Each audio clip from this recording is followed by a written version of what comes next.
ને ખાસ નિવેદન સામે આવ્યું છે। યુવરાજસિંહના આરોપ પર નીતિન રામાણીનું મહત્વનું નિવેદન આવ્યું છે। અગ્નિકાંડના આરોપીએ તોડનો આરોપ લગાવ્યો છે। ના સમગ્ર મુદ્દે નીતિન રામાણી હાલ પોતાની પ્રતિક્રિયા આપી રહ્યા છે। સાંભળીએ તેઓને। કોઈને મેલવાના નથી, બરાબર? એ છે દૂધનું દૂધ ને પાણીનું પાણી થઈ જાય, આ વાસ્તવિક વાત। જ્યારે કાયદેસર કર્યા એમાં જ્યારે તમે હાજર હતા કેમાં કાયદેસર હા ત્યારે તમે ત્યાં હતા સંકલનમાં હતા ત્યારે હા, એ સંકલનમાં અમે ન હોય, એમાં કોણ કોણ હોય?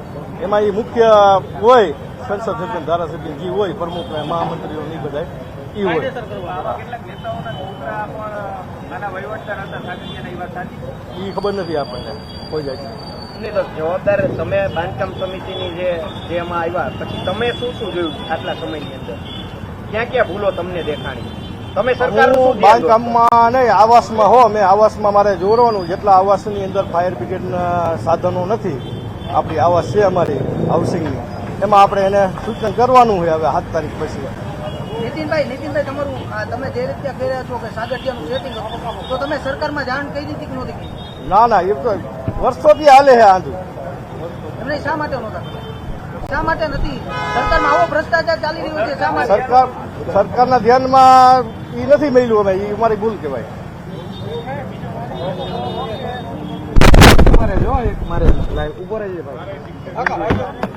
રાજકોટ અગ્નિકાંડ મુદ્દે નીતિન રામાણી દ્વારા ખાસ પ્રતિક્રિયા આપવામાં આવી। કોર્પોરેટરે તોડ કરી હોવાનો જે આરોપ લાગ્યો છે। પ્રકાશ જૈન મારા સંપર્કમાં હતા તેવું પણ નિવેદન તેમનું। યુવરાજસિંહના આરોપ પર નીતિન રામાણીનું નિવેદન સામે આવી રહ્યું છે। અગ્નિકાંડના આરોપીએ લગાવ્યો છે તોડનો આરોપ। 1.5 લાખ રૂપિયાનો તોડનો આરોપ છે। ડિમોલિશન અટકાવવા કોઈ ભલામણ નહોતી કરી, ઇમ્પેક્ટ ફી ભરવા ભલામણ કરી હતી, આ પ્રકારનું નિવેદન નીતિન રામાણીનું સામે આવ્યું છે। સાથે પ્રકાશ જૈન મારા સંપર્કમાં હતા તેવી પણ વાત તેઓએ કહી છે। બાંધકામ કાયદેસર કરવા માટેની જે ભલામણ કરવામાં આવી હતી, સાથે 1.5 લાખ રૂપિયાનો તોડ કર્યો હોવાનો પણ આરોપ છે। ત્યારે આગામી સમયમાં કોર્પોરેટરની પૂછપરછ પણ વધુ હાથ ધરાઈ શકે છે। અગ્નિકાંડને લઈને સૌથી મોટા સમાચાર આપને બતાવી રહ્યા છે। અગ્નિકાંડને લઈને આરોપી યુવરાજસિંહ એસઆઈટી સમક્ષ ધડાકો કર્યો અને જે મુદ્દે નીતિન રામાણી દ્વારા પ્રતિક્રિયા આપવામાં આવી। અગાઉ આગ લાગી હતી તો કોર્પોરેટરનો સંપર્ક પણ કર્યો હતો। કોર્પોરેટરે તોડ કરી ડિમોલેશન અટકાવ્યું હોવાની માહિતી ક્યાંક ને ક્યાંક સામે આવી રહી છે અને આ સમગ્ર મુદ્દે નીતિન રામાણી દ્વારા પત્રકાર મિત્રો સાથે વાતચીત કરવામાં આવી। ત્યારે હાલ જે રીતનો આરોપ લાગ્યો છે તેને ધ્યાનમાં રાખીને તેઓની વધુ પૂછપરછ હાથ ધરવામાં આવી શકે છે। નીતિન રામાણીની સમગ્ર મુદ્દે પૂછપરછ ધરાઈ શકે છે। આરોપી યુવરાજસિંહે એસઆઈટી સમક્ષ આ મોટો ધડાકો કર્યો છે। ત્યારે આ બાબતને લઈને, આ આરોપને લઈને વધુ ઝીણવટભરી તપાસ કરવામાં આવી શકે છે।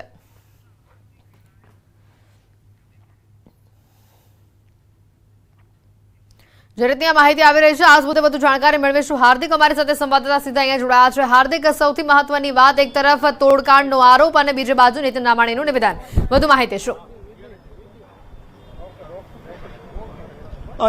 ચોક્કસથી હેતુ સૌથી મોટો ખુલાસો જે છે થયો છે એમડી સાગઠિયા છે તે કહી શકાય કે જે છે અત્યારે ખાસ કરીને વાત કરવામાં આવે તો એમડી સાગઠિયા છે તેમને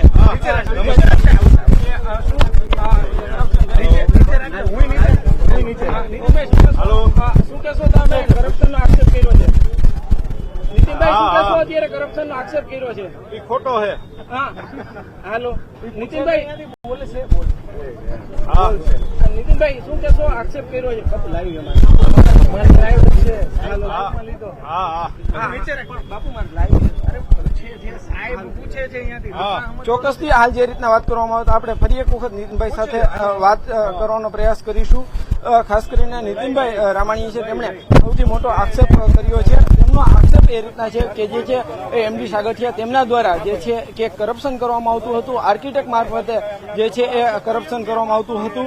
આપણે ફરી એક વખત જે છે એમડી સાગઠિયા સાથે જે છે નીતિનભાઈ રામાણી સાથે વાત કરવાનો પ્રયાસ કરીશું।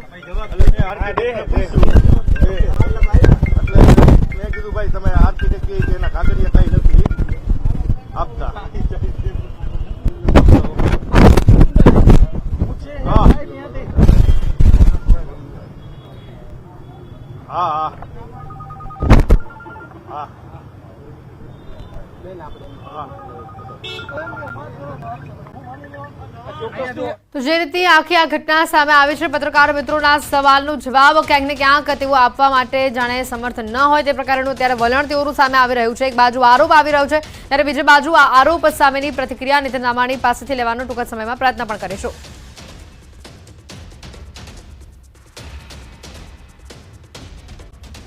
નવસારી જિલ્લાના વાતાવરણમાં અચાનક પલટો આવ્યો. નવસારી જિલ્લાની પૂર્વ પટ્ટીમાં પડ્યો વરસાદ.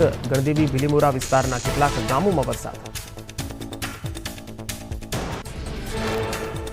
સુરત શહેરમાં સવારથી વાતાવરણમાં પલટો. અસહ્ય ઉકળાટ બાદ સવારે વરસાદી છાંટા પડ્યા. રાંદેર, અડાજણ, પાલનપુર અને પાલ સહિતના વિસ્તારોમાં વરસાદી છાંટા પડ્યા. વરસાદી છાંટાથી બફારો વધ્યો. મુંબઈના દાદર, જીટીબી સ્ટેશન સહિતના વિસ્તારોમાં ધોધમાર વરસાદ. અસહ્ય ગરમી વચ્ચે વરસાદ આવતા ગરમીથી આંશિક રાહત મળી. રસ્તા પર પાણી ભરાતા વાહન ચાલકોને પડી મુશ્કેલી.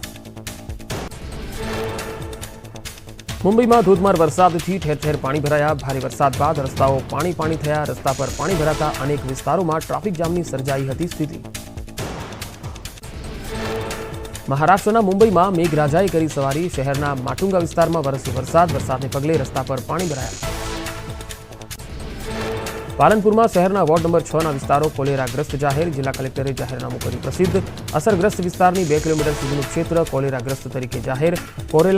કોલેરા નિયંત્રણ અધિકારી તરીકે મામલતદારની નિમણૂક કરવામાં આવી. અમરેલી ધારી નજીક આવેલ મોરજર ગામમાં સિંહ ઘૂસી આવ્યો. ગાયો બાંધેલા પશુવાડામાં શિકાર કરવા ઘૂસેલા સાવજ પશુવાડામાં ફસાયો. સિંહ અંદર ઘૂસ્યા બાદ પશુવાડાનો દરવાજો બંધ થતા સાવજ અંદર ફસાયો. જામનગરમાં જોડિયાના લીંબુડા ગામમાં ખેડૂતોએ મગફળીનું આગોતરું વાવેતર કર્યું. લીંબુડા ગામના ખેડૂતોએ સારા વરસાદની આશાએ મગફળીનું વાવેતર કર્યું. લીંબુડા, બાવળી, હડિયાણા સહિતના ગ્રામ્ય વિસ્તારોમાં ખેડૂતોએ વાવણીના શ્રી ગણેશ કર્યા. પરિણામ બાદ વિજેતાએ પરાજિત ઉમેદવારની પોલ ખોલી. છોટાઉદેપુરના વિજેતા જશુભાઈ રાઠવાએ શેર કર્યો વિડીયો. કોંગ્રેસના ઉમેદવાર પરિણામ પહેલા ભુવાના સહારે જોવા મળ્યા. સુખરામ રાઠવાનો ભુવા સાથેનો વિડીયો વાયરલ. ભાજપના વિજેતા જશુભાઈ રાઠવાએ ફેસબુક પર આ વિડીયો પોસ્ટ કરીને સવાલ ઉઠાવ્યા. વિડીયો પરિણામ પહેલાનો વિડીયો હોવાની શક્યતા. વિડીયોમાં ભુવાએ સુખરામ રાઠવાની જીતની કરી હતી ભવિષ્યવાણી, જે ખોટી પડી. બનાસકાંઠામાં જીત મેળવનાર જ્ઞાનીબેને કોંગ્રેસના સંગઠન પર ઉભા કર્યા સવાલ. સંગઠનને જીતાડવા માટે કોઈ મદદ ન કરતા જ્ઞાનીબેન કોંગ્રેસ સંગઠન પર રોષ ઠાલવ્યો. સંગઠન વિરુદ્ધમાં કામ કરનારને સસ્પેન્ડ કરવાની આપી સલાહ. જ્ઞાનીબેને કહ્યું કે કોંગ્રેસના ઉમેદવારો માત્ર પોતાના દમ પર લોકસભાની ચૂંટણી લડ્યા. એક પણ બેઠક પર કોંગ્રેસ સંગઠને મદદ ન કરી હોવાથી કોંગ્રેસ હારી. કોંગ્રેસ દમ લગાવીને ચૂંટણી લડે તો કોંગ્રેસ જીતી શકે. જ્ઞાનીબેને કોંગ્રેસ પર આરોપ લગાવતા કહ્યું કે કોંગ્રેસ સંગઠન પક્ષ વિરુદ્ધ કામ કરે તેની સામે કોઈ પગલાં લેતું નથી. પક્ષ વિરોધી કામ કરનારાઓને પક્ષમાં ન રાખવા જોઈએ. કાર્યવાહી કરાશે તો જ પક્ષ વિરોધી કામ કરનારાઓને સંદેશ જશે. બનાસકાંઠા બેઠક પર કોંગ્રેસના ઉમેદવાર જ્ઞાનીબેન ઠાકોરની જીત પર કોંગ્રેસ ઉમેદવાર પ્રગતિ આહિરની પ્રતિક્રિયા. જ્ઞાનીબેનને શુભકામના આપતા કહ્યું કે જ્ઞાનીબેને ભાજપનો અહંકાર તોડ્યો. સાબરકાંઠા લોકસભા બેઠક પર ભાજપના શોભનાબેન બારૈયાનો 1.5 લાખની લીડથી ભવ્ય વિજય. મોડાસામાં રાજ્યમંત્રી જીતુસિંહ પરમારના કાર્યાલય પર શોભનાબેનનો સ્વાગત સમારોહ યોજાયો. શોભનાબેનને સાફો પહેરાવીને શુભેચ્છા અપાઈ. પંચમહાલ લોકસભા બેઠક પર ભાજપના રાજપાલસિંહ જાદવે 5 લાખથી વધુની લીડ સાથે જીત. રાજ્યમાં સૌથી વધુ લીડ મેળવવામાં રાજપાલસિંહ જાદવ ચોથા ક્રમે રહ્યા. રાજપાલસિંહે જીત માટે કાર્યકર્તા અને મતદારોને શ્રેય આપ્યો. પંચમહાલમાં રાજપાલસિંહની જીત બાદ સત્કાર સમારંભ યોજાયો. સમારોહમાં કાર્યકર્તાઓએ ઉત્સાહ સાથે રાજપાલસિંહનું ભવ્ય સ્વાગત કર્યું. તો સમારોહમાં ગોધરાના ધારાસભ્યએ કાર્યકર્તાઓને સલાહ પણ આપી. સીકે રાહુલજીએ કાર્યકર્તાઓને આપ્યો સંદેશ. જીતથી ખુશ થવાને બદલે કામે લાગી જવા માટે આપી સલાહ. કહ્યું કોંગ્રેસ અને આપ એક થઈ જતા ભાજપને નુકસાન થયું. કોંગ્રેસ આપ એક થઈ જતા મતનું ધ્રુવીકરણ થયું. નિલેશ કુંભાણીની ઉમેદવારી રદ થવાના મામલે હાઈકોર્ટમાં પિટિશન. નિલેશ કુંભાણી અને તેના ઠેકેદારો વિરુદ્ધ ખોટી એફિડેવિટ મામલે ગુનો દાખલ કરવા માટે અને ફેર ચૂંટણીની માંગને લઈ પિટિશન દાખલ કરાઈ. કોંગ્રેસના નેતાઓએ ફાઇલ કરી પિટિશન. રાજકોટ આગકાંડ મામલે મ્યુનિસિપલ કમિશનર અને ચીફ ફાયર ઓફિસરનું સોગંદનામું. સોગંદનામામાં ગેરકાયદે બાંધકામને લઈને પણ રજૂ કરાઈ વિગતો. ટિકિટ બુકિંગ માટે પોલીસનું લીધું હતું લાયસન્સ. સોગંદનામામાં ઘટનાને લઈને દુઃખ વ્યક્ત કરાયું. રાજકોટમાં ટીઆરપી ગેમ ઝોનમાં અગ્નિકાંડને લઈ કોંગ્રેસ નેતાઓ ઉપવાસ આંદોલન કરશે. જિગ્નેશ મેવાણી, પાલ આંબલિયા સહિતના નેતાઓ 7, 8 અને 9 તારીખે ઉપવાસ પર ઉતરશે. નિર્લિપ્ત રાય, સુધા પાંડે જેવા અધિકારીઓને તપાસ સોંપવાની કરી માંગ. જૂનાગઢના ઝાલણાસર ગામમાં શ્રીધામ આશ્રમના સંચાલક સ્વામીને માર મારનાર 5 આરોપીની ધરપકડ થઈ. થોડા સમય પહેલા જમીન વિવાદમાં સ્વામીને માર માર્યાનો વિડીયો થયો હતો વાયરલ. પોલીસે ફરિયાદના આધારે તપાસ કરી આરોપીઓની ધરપકડ કરી લીધી. જૂનાગઢના ધંધુસર ગામમાં 2 બહેનો પર એસિડ એટેક કરી અને કેરીના બગીચામાં કામ કરતા સમયે આરોપીએ પત્ની અને સાડી પર એસિડ એટેક કર્યો. બંને બહેનોના ચહેરા અને અન્ય ભાગો પર પહોંચી ઈજા. આરોપીએ પિતાને ત્યાં 1.5 મહિનાથી આવેલી દીકરી પર કર્યો એસિડ એટેક. 1 મહિના પહેલા મહિલાના હાથ પગ ભાગી નાખતા પરિવારે કરી હતી પોલીસ ફરિયાદ. ફરિયાદ બાદ પણ આરોપીની નહોતી થઈ ધરપકડ. ભોગ બનનાર મહિલાઓની ન્યાય માટે માંગ. કહ્યું, અમારા પરિવારને જીવનું જોખમ. આરોપીની ધરપકડ કરો. 3 અજાણ્યા સહિત 5 લોકોએ મળીને હુમલાને આપ્યો અંજામ. ખેડા ભાજપના ઉમેદવાર દેવુસિંહ ચૌહાણે જીતનું પ્રમાણપત્ર મેળવ્યું. 3,57,053 મત સાથે કોંગ્રેસ ઉમેદવાર કાળુસિંહને આપી માત. જિલ્લા ચૂંટણી અધિકારીએ દેવુસિંહને આપ્યું જીતનું પ્રમાણપત્ર. મનસુખ વસાવાએ 7મી વાર સાંસદ બની રંગ રાખ્યો. ભરૂચમાં નવો જ ઇતિહાસ રચાયો. સાંસદ પદે 7મી વાર વસાવા જીત્યા. આપના ચૈત્ર વસાવાએ પણ આપી જોરદાર ટક્કર. જોકે ગત ટર્મ કરતા વસાવાને લીડમાં ઘટાડો. દીવમાં અપક્ષ ઉમેદવાર ઉમેશ પટેલનું ભવ્ય સ્વાગત. કાર્યકર્તાઓ અને સમર્થકોએ ડીજેના તાલે ફૂલહાર કરીને ઉમેશ પટેલને આવકાર્યા. ઉમેશ પટેલે મતદારો અને કાર્યકર્તાઓનો આભાર માન્યો. યુસુફ પઠાણની જીતને લઈને વડોદરા ભાજપ નેતાની વિવાદાસ્પદ પોસ્ટ, જેમાં લખ્યું કે વડોદરાવાસીઓ ધ્યાનમાં રહે, બંગાળમાં રોહિંગ્યા મુસ્લિમ ઘૂસણખોરોની હમદર્દ મમતાની પાર્ટીના એક ખેલાડી આપણા જ શહેરના તાંદલજાથી છે. ભાજપ નેતાની આવી પોસ્ટથી અનેક ચર્ચાઓ શરૂ થઈ.